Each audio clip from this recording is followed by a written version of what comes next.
This is a girl who solved her own murder nearly 40 years after it happened. Hello everyone, welcome to Detective's YouTube channel where we talk about true crimes. So let's get into this case. Michelle Martinko was born October 6, 1961. At the time of the crime, she was 18 years old, really beautiful girl, and she had her whole life ahead of her. December 19th, days before Christmas, in 1979, she went to a mall. She spent the day shopping and driving her time there. She actually ran into her ex-boyfriend. This was said to have been a pleasant and short interaction.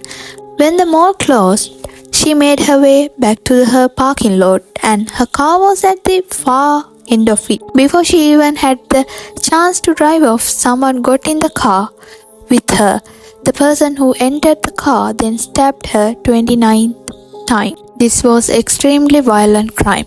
There are clues and evidence that the police found. Marks from the rubber glove were found on the handle of the car, meaning that whoever did it was wearing gloves, which hints that this could have been a planned murder. This also might look like a robbery, but nothing was stolen from the car.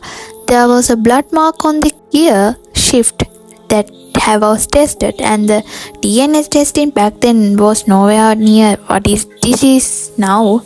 The only thing they were able to gather from the DNA was whoever did it was a man. Everybody thought Andy, the ex-boyfriend she had run into was the guy who did it.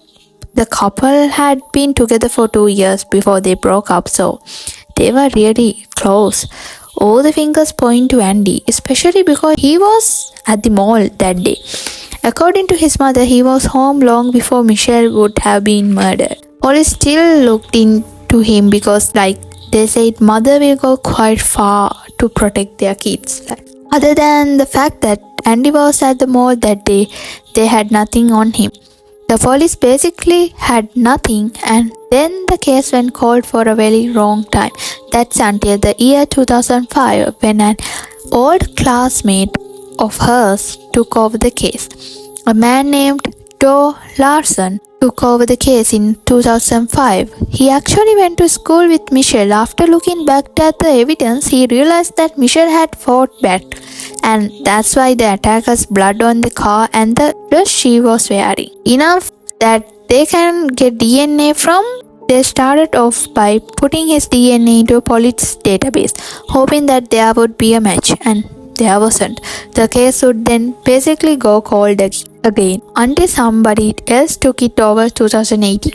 This time the detective had the idea of putting the DNA to genealogy website.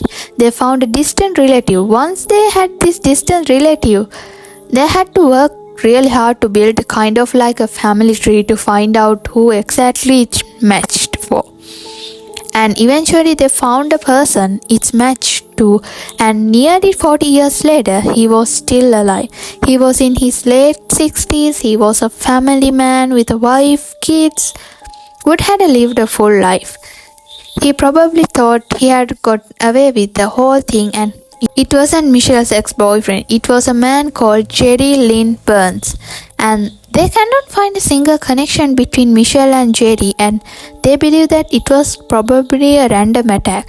Jerry was apparently acting very suspicious when questioned, and there is a video that police questioned him. It's like he's not trying to look innocent at that point. He said he was innocent the whole way through, and he went on trial and he was found guilty. So he got life in prison. So the reason why this case called the girl who solved her own murder is her sister is the only relative that lives now, and she said so when Michelle was attacked, she fought back with the attacker. So she really solved her own murder case. This is the end of this horrifying case about Michelle Martinko, who was 18 years old and murdered for no reason. So if you like to know about more cases like this, please subscribe our channel. Thank you for watching.